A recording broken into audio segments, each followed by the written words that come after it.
Still setting things up. It'll just be a few minutes.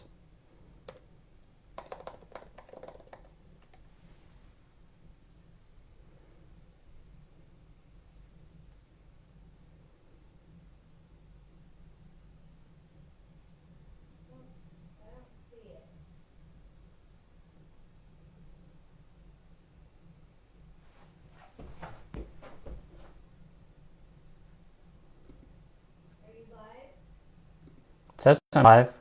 7 people are watching.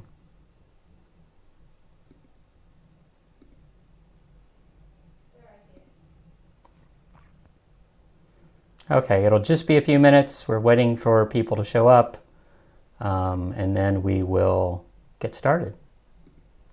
Hope everyone's doing well in this time of the coronavirus.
So it'll just be a few minutes.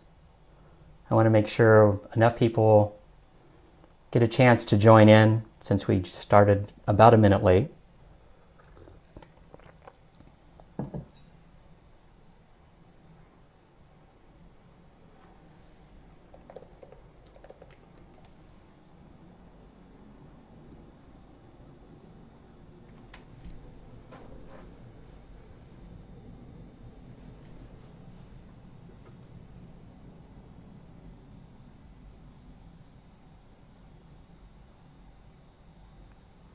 And no, I'm not going to deliver anyone coffee, I'm afraid. You can go collect your own coffee. A lot of the stores are still open. A lot of the coffee shops are still open for takeout. For all the people that normally see me at Bean Scene on a Friday morning. Definitely, I still go by. I went in almost every morning this week to pick up my coffee or my tea and see how things are going.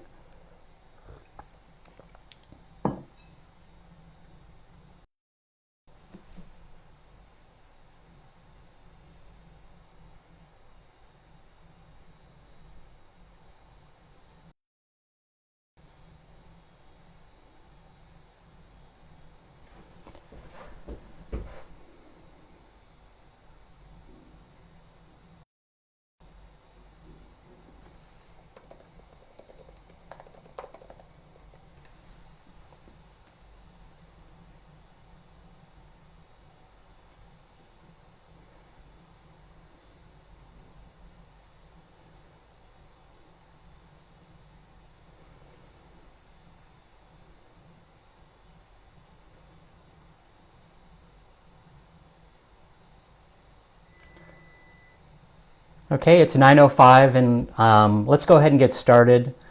So for those of you, I'm assuming you've joined because you know I'm Larry Klein. I'm mayor for the city of Sunnyvale. And so what this meeting is, basically this live stream, Facebook live stream, is my first attempt to try to get everyone together from a community standpoint. As far as my background, for those of you who haven't met me, I've been on city council since August. I was elected in August of 2016 and then selected as mayor in January of 2019. So for a 2-year term. Basically I've had weekly office hours at Bean Scene for the last 3.5 years, where people can come and bring me their issues, their questions, their concerns, or just talk about getting more involved in our community. And it's been actually a really good way for me to meet with people right here with residents in our community and figure out what's going on. You know, for a city, Sunnyvale is a city of about 155,000 people, and you know, you are our eyes and ears at the end of the day. And it's like city staff only sees a certain percentage of what's going on, and it really takes the residents to point out, you know, an issue. You know, I go for a run almost every morning, and you know, report cracks in the sidewalk just like you do, and so the office hours have been a great way to help people, you know, get more involved and just either get educated on how to report issues, but also at the end of the day, once they're educated, then pass that information on to other residents. So, you know, the main reason why I went to a live stream is because of the COVID-19 pandemic. And this is requiring all of us to take unprecedented actions at the end of the day, as far as social distancing, shelter in place, and it's a big, you know, it's definitely a very difficult time for a lot of people, and I'm hoping that this live stream helps people, you know, voice some of their questions. And I understand I'm not going to be taking, you know, live interactive comments and questions right now. I think I got a good amount of questions from people in our community that have had a lot of questions that have piled up over the last few weeks, and so this is one way to have them give me feedback and for me to answer those questions. Let's see. First, and just to remind everybody, you know, to slow the spread of the COVID-19 pandemic, officials from 6 Bay Area counties last week issued the public health order for residents to shelter in place. That's now expanded to all 8 counties, and then last night, Governor Newsom basically did an update that affected all 40 million California residents to shelter in place. So right now, that from a county standpoint, that goes to April 7th. Staff is currently evaluating what the governor has defined. Conceivably, that keeps it being extended until we get through the big push as far as the number of as the infectious rate continues to grow, making sure that you know, at least we start seeing that downturn. But at this point, the majority of sports events, you know, all the bars, cinemas, meeting places for a large degree have been canceled. And so from that standpoint, you still have restaurants open, you know, activity for you know, purchasing, you know, your medication, your groceries is still allowed. You're still allowed to go on walks, and we'll go through a little bit more about that later. But you know, essential services are still operating. That includes healthcare facilities, grocery stores, gas stations, banks, and there's a wide list of exceptions from a order standpoint. But you can go take a look at that order. I actually put that on, you know, on my Facebook page a while ago. Of course, that continues to change. You know, I have basically, it seems like meetings either with the federal government, state government, or the county government on a daily basis, conference calls to get the update on what the latest orders are regarding our public health. So, first question is, what is Sunnyvale doing in response to the coronavirus? And as a city, we regularly prepare for and train for emergencies. However, the COVID-19 pandemic is requiring all of us to take unprecedented actions to control that spread. So last week, the City of Sunnyvale activated the Emergency Operations Center to manage our response. And then on Tuesday night, March 17th, our Sunnyvale City Council took 2 important actions. First, we ratified our local state of emergency, and that's important because, you know, from a federal and a local standpoint, in order for businesses to get specific loans, so small businesses to get specific Small Business Association loans, SBA loans, that state of emergency is an important declaration from a city standpoint. And then the other thing that we did is we authorized a $250,000 grant to help run our local nonprofit agency, Sunnyvale Community Services. So, Sunnyvale Community Services has been doing a lot of good in Sunnyvale this is its 50th year. And it will use these funds to provide emergency rent, utility bills, food, other assistance to families, Sunnyvale families that are affected either because of loss of income or medical expenses connected to the pandemic.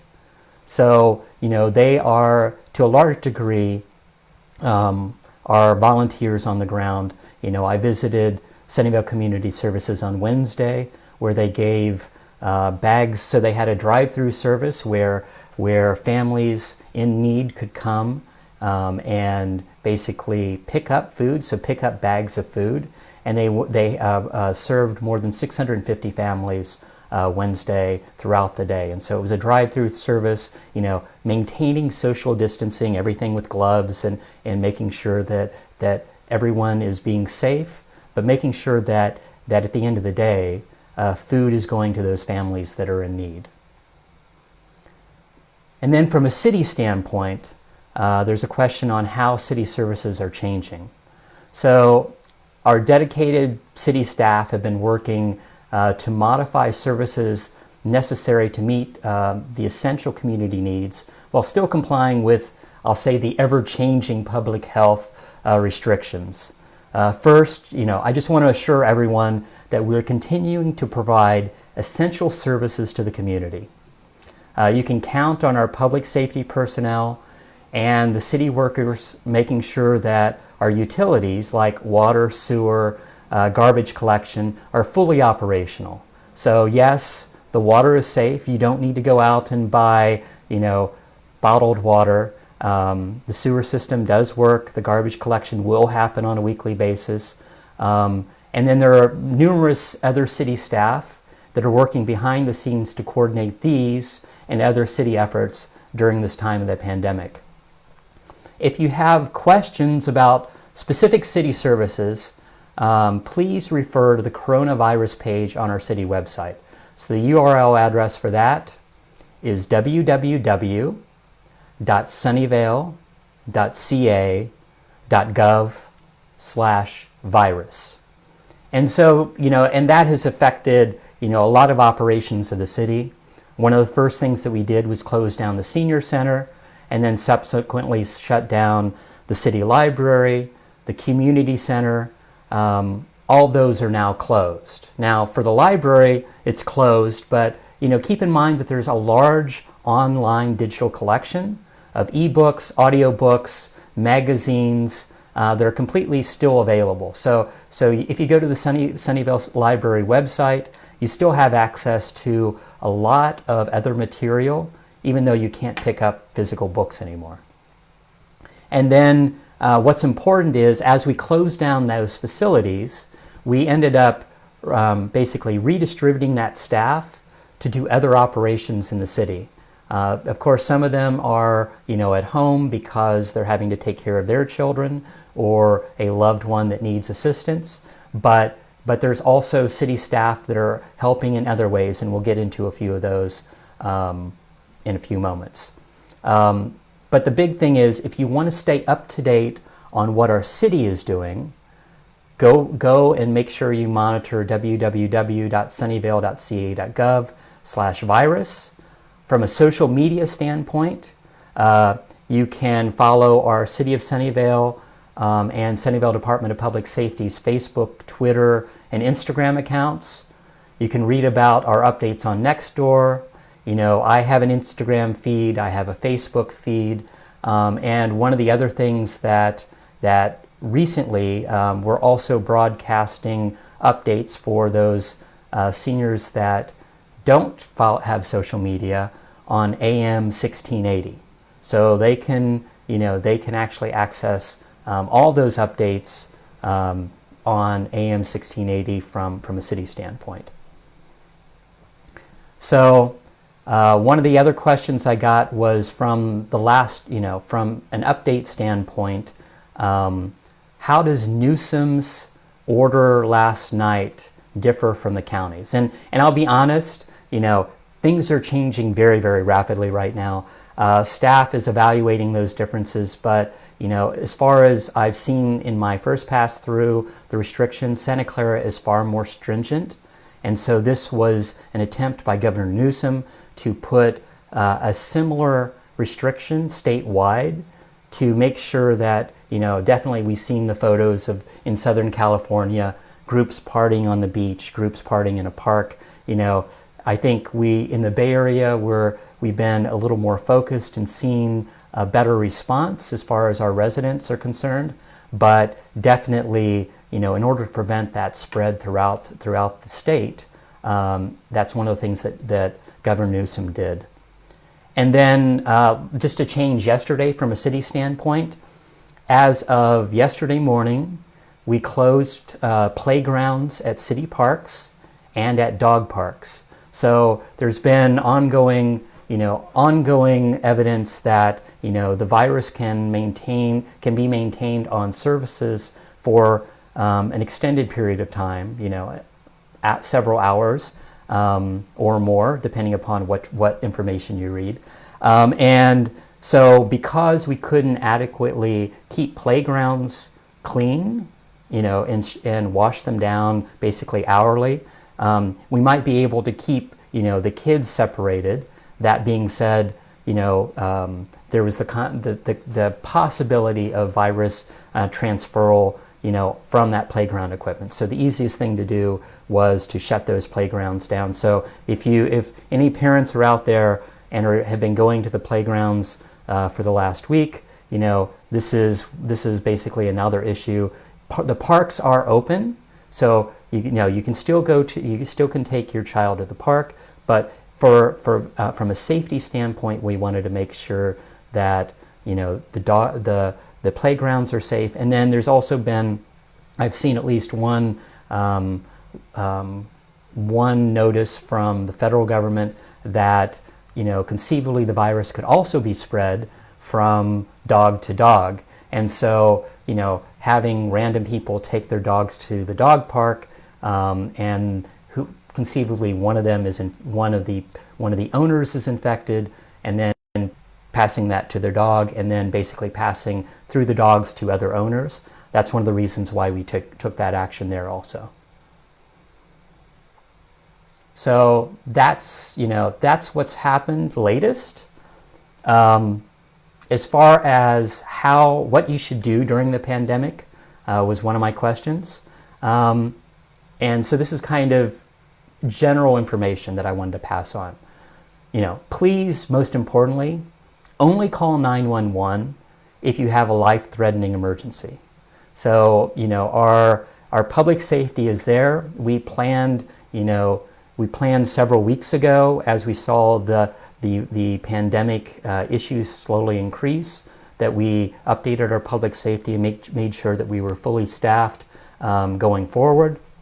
But that being said, it's still important that our residents are not using public safety, calling 911 for emergencies unless it's important. The non-emergency line still works, and you can call in with whatever your issues are, but only call 911 if it's a life-threatening emergency. Also, one of the questions that the 911, the dispatchers will be asking you about is whether or not you or anyone that's threatened conceivably has been exposed to the virus or has symptoms. That's one of the important things to make sure to give that information to our public safety if they're actually coming out for a call. But in general, general rules for people in our city and for the Bay Area at large: don't panic. That's the biggest thing. You've seen a lot of people buy tons of things at the grocery store, and it's important to be well stocked. That being said, to buy out, a year's worth of toilet paper at the last minute isn't really helpful for anyone. And it's making sure that the stores, as far as I've seen, the stores have a lot. They might not have everything that you need, but there's a good amount there that people can still go when they go out to buy their groceries, that things are still available. Stay at home. This is, I think, the biggest change. If you actually, when you go out to buy something, you'll see how empty the streets are. It's important that people self-isolate. The best way to make sure that we're not spreading this virus is staying at home. A lot of people working remotely if they can, or just basically making sure that they're not infecting others or not being exposed to others who might have been affected. Please wash your hands. People might be tired of hearing about it, but it is the best way to reduce the spread of the virus. So if you're out, I always have my bottle of hand sanitizer with me. I'll go into a store, purchase my things, and immediately while leaving the store, wash down my hands, because you have been exposed, you have touched other things while you're there. Practice safe social distancing. So if you're out, stay 6 feet away from everyone. That is very important, And the other thing is what you can do locally.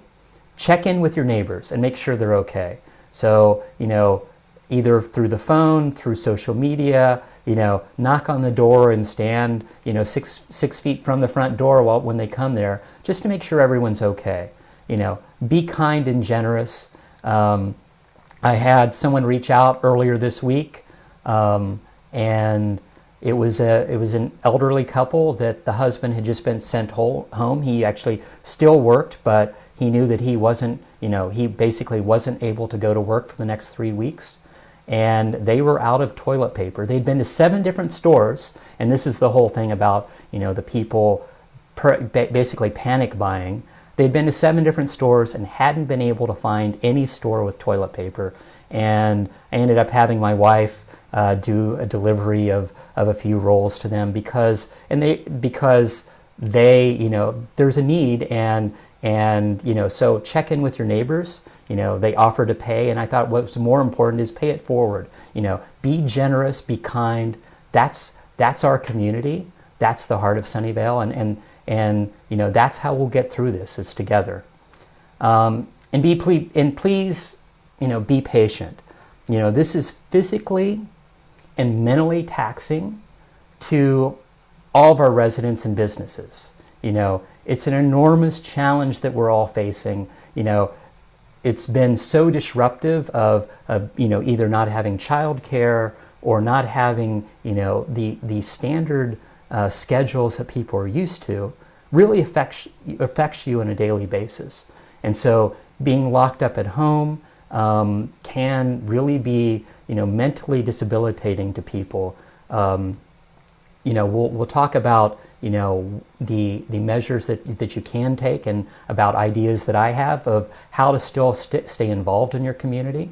But we're all being impacted in ways that we never previously imagined, even a week ago, and it's changing on a daily basis. So it's important that we all try to be a good resident, try to be a kind resident, try to be a good neighbor. So one of the questions I got was, I'm sheltering in place and I am high risk of contracting the flu. I need assistance with getting food or medication. What can I do? So if you need help related to the shelter in place order, do you need someone to pick up your groceries or prescriptions? Sunnyvale has 2 ways to make those requests. So that's one of the things when I said that we are basically redistributing city personnel for the city library, for the senior center, to make sure that other services are being provided. This is one of the things that we're doing and figuring out from an operational standpoint how to help people through this pandemic. So first, you can use the Access Sunnyvale link on our city website to submit an inquiry to city staff. So the link is at the top of every page at sunnyvale.ca.gov, or you can call 408-730-7360 between the hours of 8:30 a.m. and 5 p.m. and city staff will respond as soon as possible. So, that from a city standpoint, that's what we're doing. I know that there are multiple residents that have created groups to do exactly that within their neighborhood. So you might see several flyers, and I'll post about it later today. They were highlighted, I think, in the San Jose Mercury News earlier this week. But what was important was they wanted to respond to and help with what's happening in our community. And basically it was just a group of residents saying, we'll go buy your groceries, we will go pick up your medication, we'll help out however we can. And that's what will get us through this at the end of the day.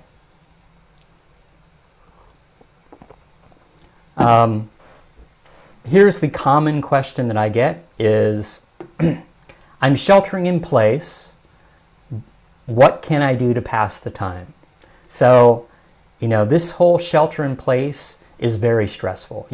This is something that would have been unimagined, just a few months ago, that so many people would be spending so much time at home. And so first, remember to take breaks. Go into your backyard, relax, walk around the block, bike or hike, all those things. You can leave your property. You don't have to stay on your property the entire time.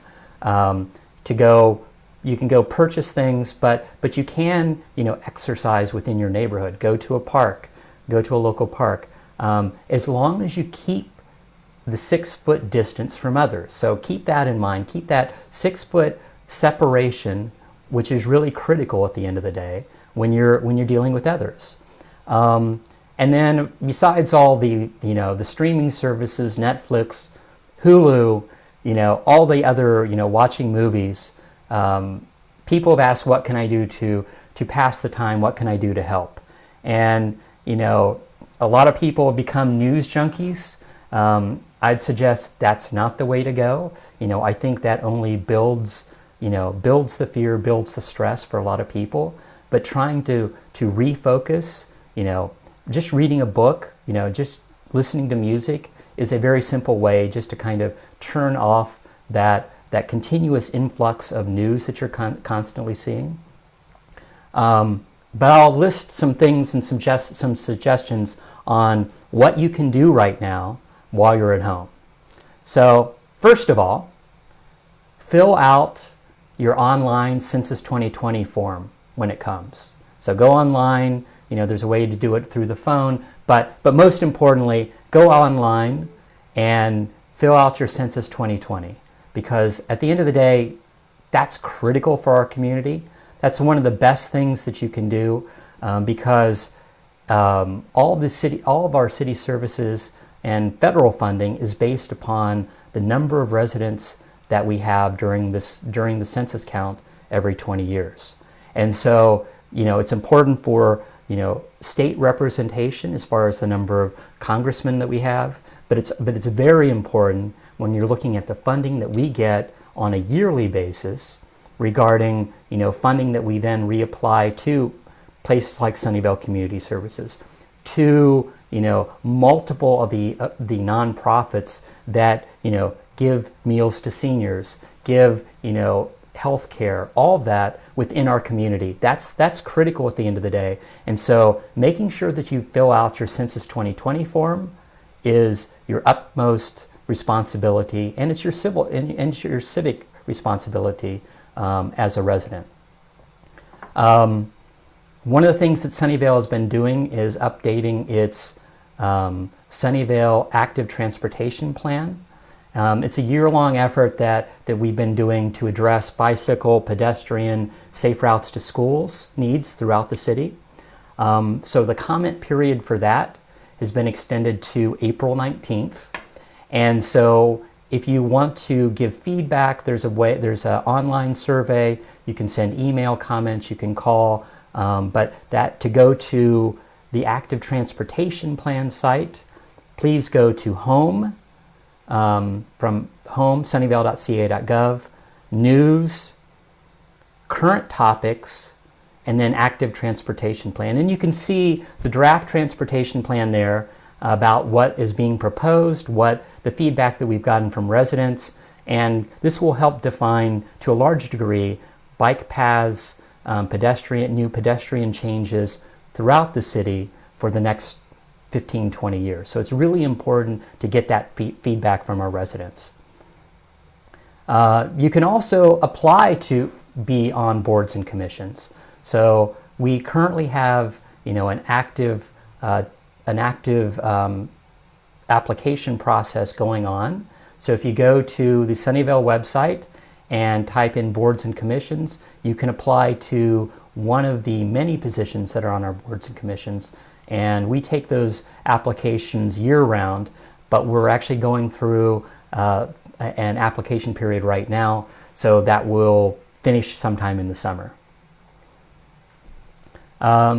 Somebody asked, and actually there's other things you can do from your home. If you're a knitter or crocheter, one of the things that has been, popped up within Sunnyvale, it's a nonprofit, but it's more just a group to some degree, is the Cozy Cap campaign. So if you go to Facebook and type Cozy, C-O-Z-Y, Cap campaign, it's basically an opportunity for people who crochet and knit to create caps that will then go to homeless or people in the shelters. So basically people in need who need a warm winter cap. It's a year-round effort, but if you're sitting at home and looking for a new project, that might be the perfect thing for you. And then there's also a new Facebook group that just started earlier this week called Senior Warriors for Project Joy. And so what they're doing is projects to basically a multitude of projects for public safety, for teachers, basically thanking them. It's still kicked off, it's still being kicked off, but definitely take a visit if you get a chance. And then, as I mentioned earlier, there are local people doing deliveries and groceries for deliveries of groceries and medication for seniors.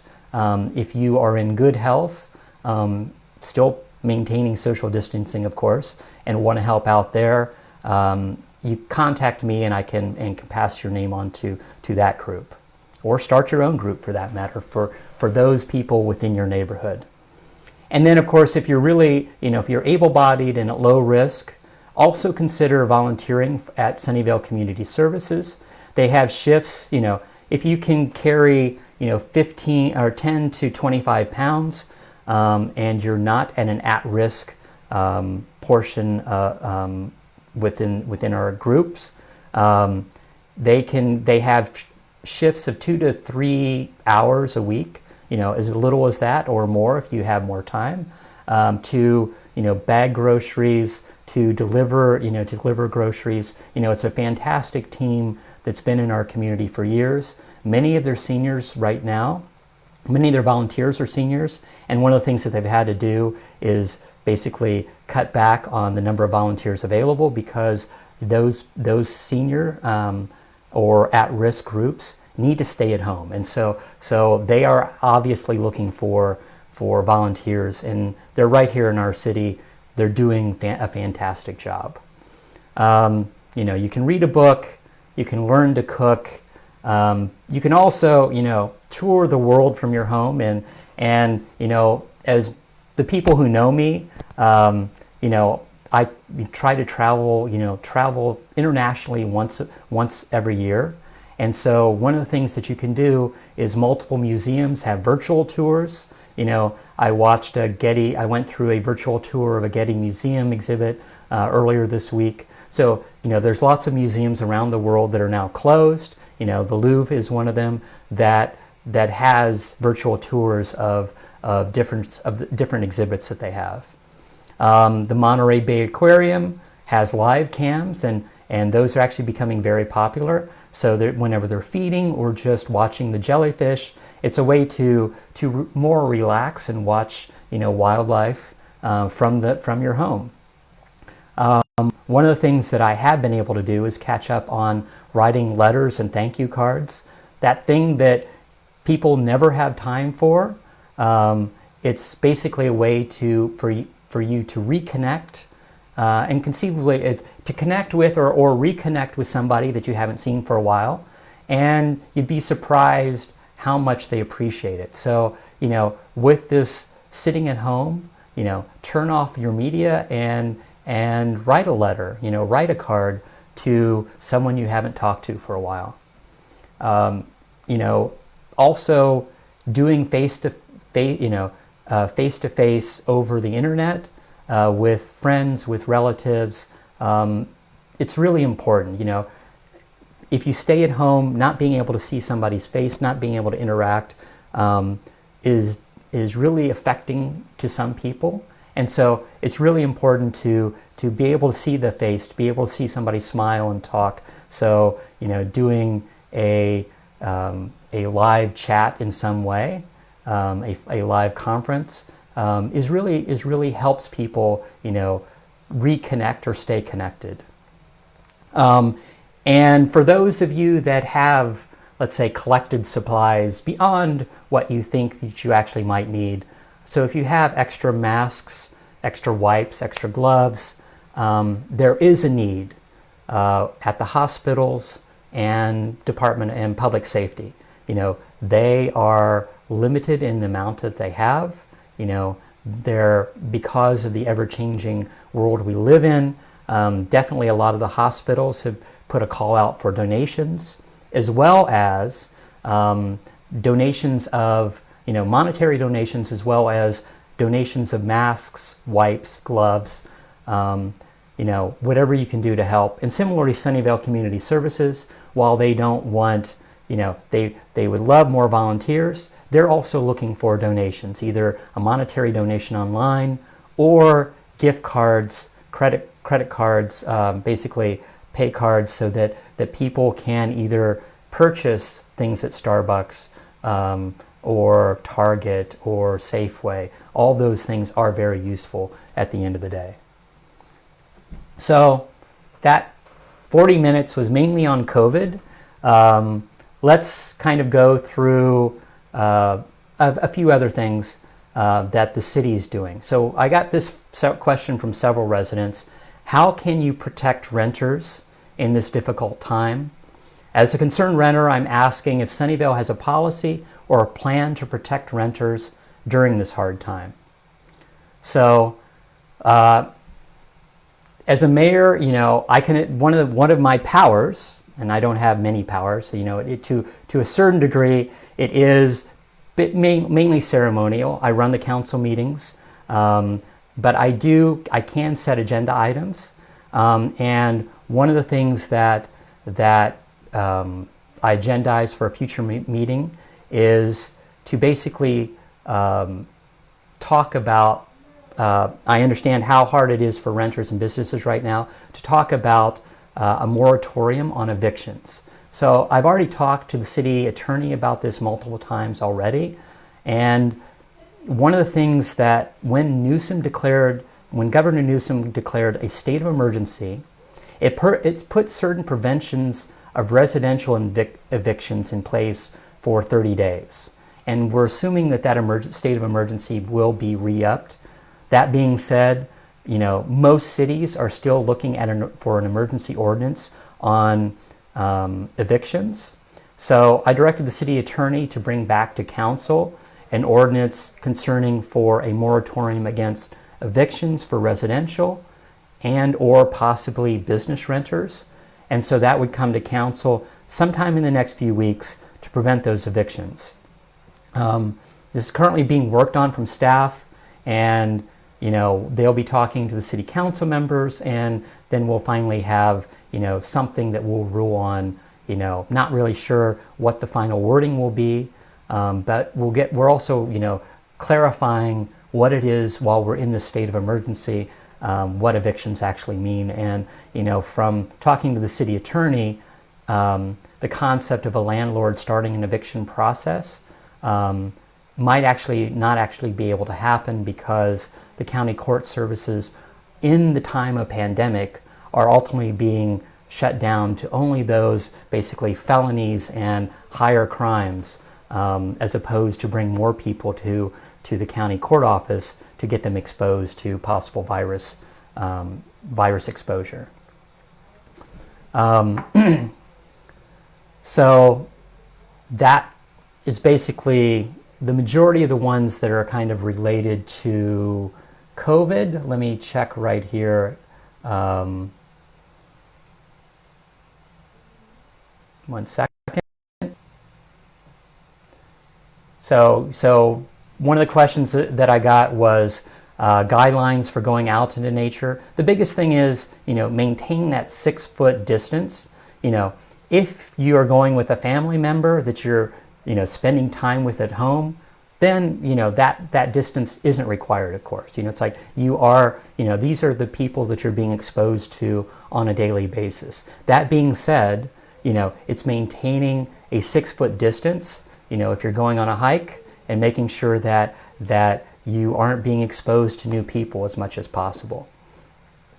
One of the things that local businesses are doing are not just, and one of the things that you can do is to make sure during this time of the pandemic is support your local businesses. So one of the, as of last week's order,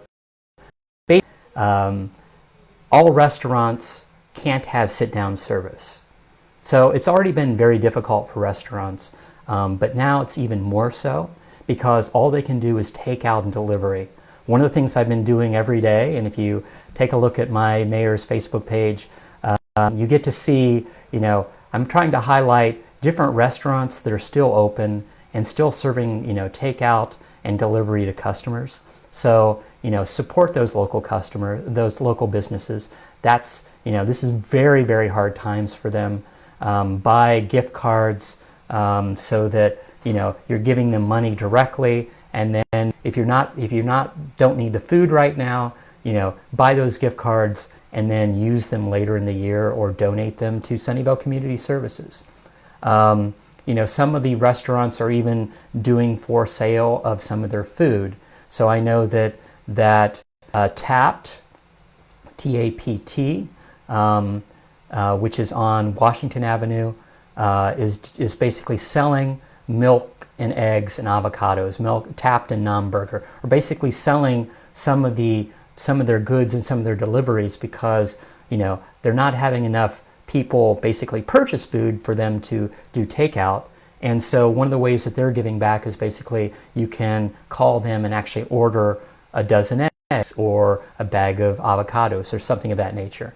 Let's see. And let me see what else. As far as mortgages, definitely what the federal government did from a mortgage standpoint, and this was only HUD loans, is basically they did a moratorium on evictions and all that, and the federal government. So there's a lot of things are changing at the federal, state, and county level. I'm less connected with what's happening at the federal level, and I understand it affects the entire nation. But one of the things that they did do was stop all HUD loan requirements. So there will be no evictions related to HUD loans. That being said, I know looking at the banking industry and people paying their mortgage when they have to stay at home. So no certainty on what's happening throughout the county and throughout our city as far as loans are concerned. But these are things that are changing on a daily basis.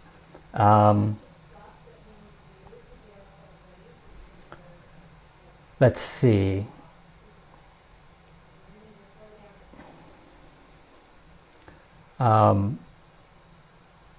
property tax. So not sure about the property tax deadline.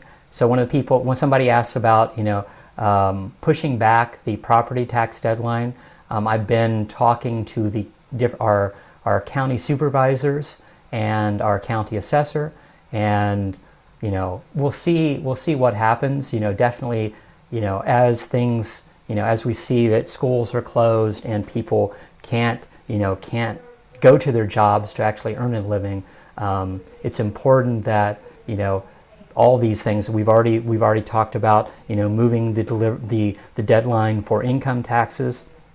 So a lot of deadlines are being pushed out. The same thing from a city standpoint. We're pushing out a lot of the feedback that we're asking for from residents. So it's like a lot of these schedules put in place, earlier in the year have now been okay. Come May, come June, hopefully we'll be doing a lot of public outreach, because the outreach that should have happened in the spring isn't occurring. So a lot of deadlines are being pushed out, and we'll see whether or not property taxes from a county standpoint are going to be one of those.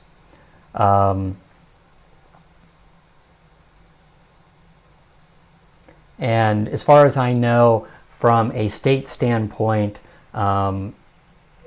people who are out of work from or on disability from before the virus came into effect, I think the state is extending basically unemployment benefits. That I'm not 100% sure on. I've been reading a lot of different information from a state level, from a county level, but I think that's one of the things that they requested. So I think that's all the questions that I mainly have from a COVID standpoint. Let me go to some of the general questions that I've had. And this is, these are the types of questions that I get, prior to the pandemic. These are types of questions that I would get on a weekly basis during my office hours. Can we close down South Murphy Avenue to only be for pedestrians and bikes? Basically stop the car traffic on Murphy Avenue. And this issue is brought up every few years. And the downtown businesses on Murphy Avenue itself, and definitely go and visit them. As far as they're concerned, they think that would actually negatively affect their business. And so one of the things that I propose to them, and we'll see, what kind of feedback that we get. And so that's still being, that was proposed a few months ago, and it's still kind of, going through the downtown businesses. And we'll see after, we get through the pandemic how things are. But I propose to them to basically shut down historic Murphy Avenue on Saturdays only to start. So try it one day a week, because we're kind of already doing that with, having the farmers market. And during the summertime, we have the farmers market every Saturday morning, and we have, the farmers market year round. And one of the important things is the farmers market, going back to COVID, is an essential service. So, you can go to groceries, but all the farmers markets, at least for Sunnyvale, the farmers market is open. There are definitely a few cities that have decided to actually shut down their farmers markets, even though the county considered that an essential service. But the Sunnyvale farmers market is open. Come and get, food, healthy food. And that's one of the things of access to that healthy food in an open air environment is one of the best ways, I think, for you to actually, get your food during this pandemic.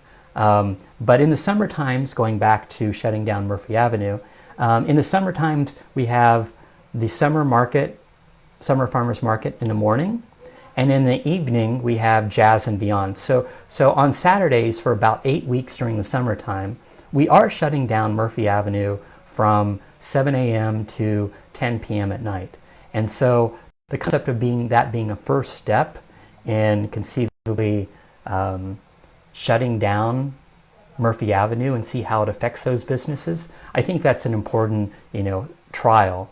And so hopefully we can get that going as we move forward. But that is coming, and we'll see whether or not the downtown businesses agree. One of the questions I got was, can we get the merchants on Murphy to post no smoking signs on Murphy Street, on Murphy Avenue, instead of things like no smoking within 25 feet? This leads to confusion, as it makes it sound like smoking is okay at greater than 25 feet when smoking is not allowed on Murphy at all.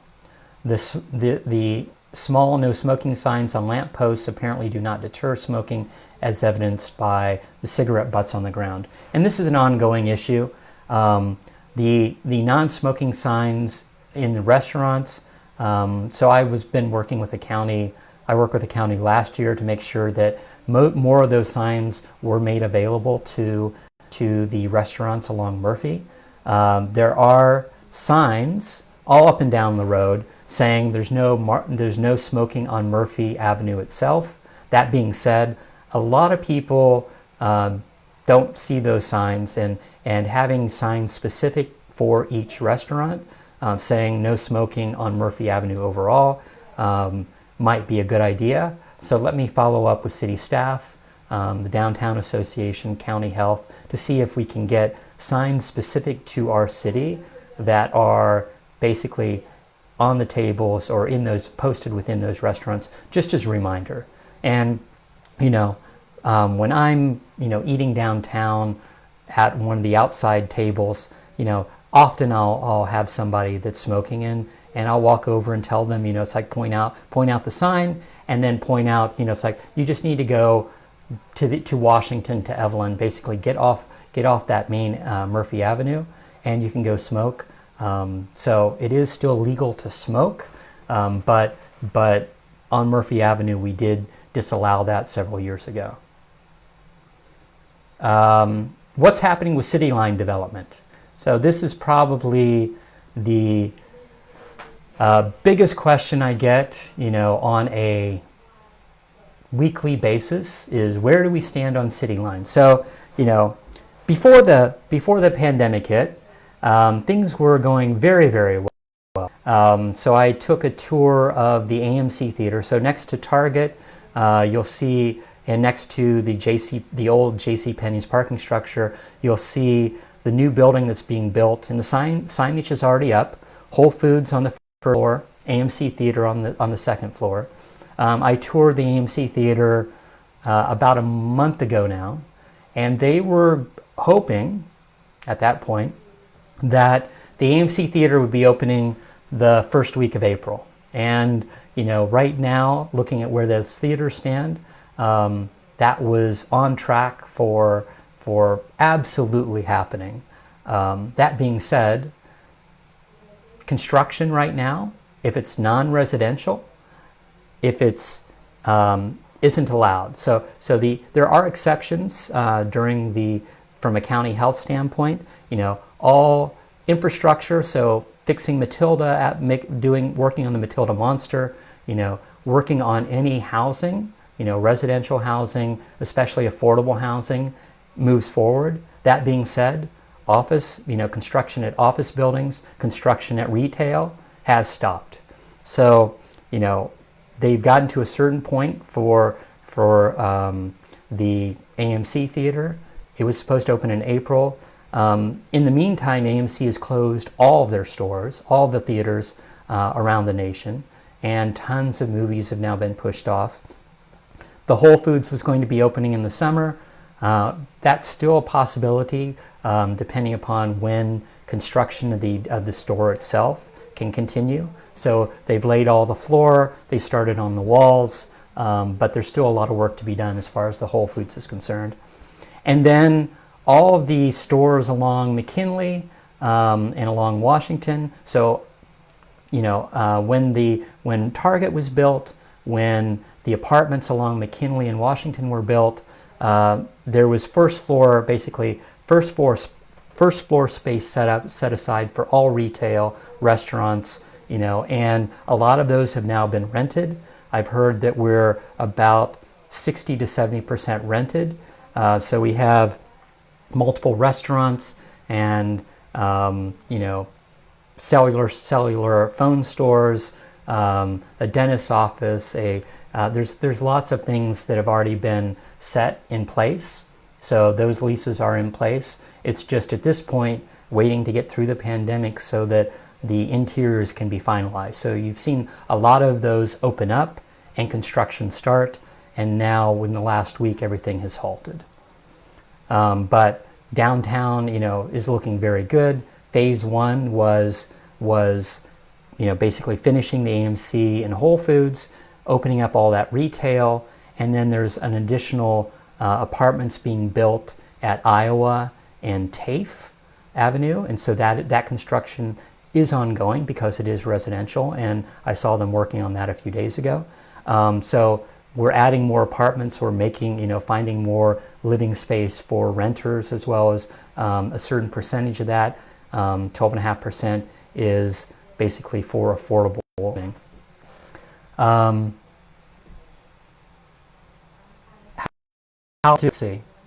can I get more involved? So we talked a little bit about that already. From a getting more involved standpoint, the biggest thing is reach out. There's lots of nonprofits. I'm constantly, helping people, basically pairing people up with different nonprofits depending upon what their interests are. So Sunnyvale Community Services. But beyond that, there's lots of others. There's a Sunnyvale Education Foundation. There's the Bay Area Furniture Bank. There's, let's see, how many others do I normally go to? There's, let's see, Bay Area Furniture, multiple, which I can't remember all of them, that I forward people to right now, that assist in different ways in our community. Our Daily Bread serves meals to homeless Monday through Friday, or Monday, Wednesday, and Friday. They're always needing assistance. We have a cold weather shelter that's now a year-round shelter that's transitionary housing that had 125 beds. When I first got on council, I met with our county supervisors, and what they ultimately did was extend that to a year-round shelter. So it's still transitionary housing, but it's for single people, for families, and there are a lot of families there that have a bed every night, and until they have actually been placed in housing. And so that has just been increased from 125 to 175 beds, but they need food, they need servers on a daily basis. So people come in, neighborhoods get together to work with the shelter to provide food. So neighbors create a whole bunch of food or get it from a restaurant and then take it there for the people that are at the shelter. It's really a fantastic thing. So there are a lot of ways to get involved. We talked about boards and commissions from a city standpoint. Reach out to me. Tell me what your interest is. It is amazing how much good is happening in our community, and what basically what people are doing to improve that. So I see that it's 10 o'clock. I think I've had a lot of questions. There's a few questions I didn't get to, and I'll get back to people on those questions. But I just want everyone to know that Sunnyvale is very strong and resilient. We're in this together, and we'll get through this together. I know it's difficult for a lot of people, and hopefully, me talking to you, me, giving you updates, answering your questions, will help you get through this. So, it's part of my job is being mayor, but it's also just being part of this community. And, that to me is the important thing. The community, I moved here 30 years ago, and when I was ready to rent and then buy a home, I knew exactly where I wanted to be, right here in Sunnyvale. And I thank everyone for the good that they're doing. And if you need help, ask a neighbor, ask the city. we'll be there, and that's the important thing. It's like, be generous, be kind, make a difference in someone else's life. So with that, I will go ahead and sign off. Thanks for everyone who attended. If you have other questions, obviously this has been a good rant for me for an hour to talk about these questions and issues, and hopefully I've helped out people.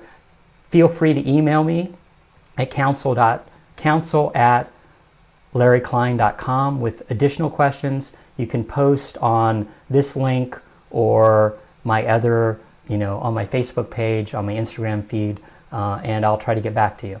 So thank you very much. Be strong.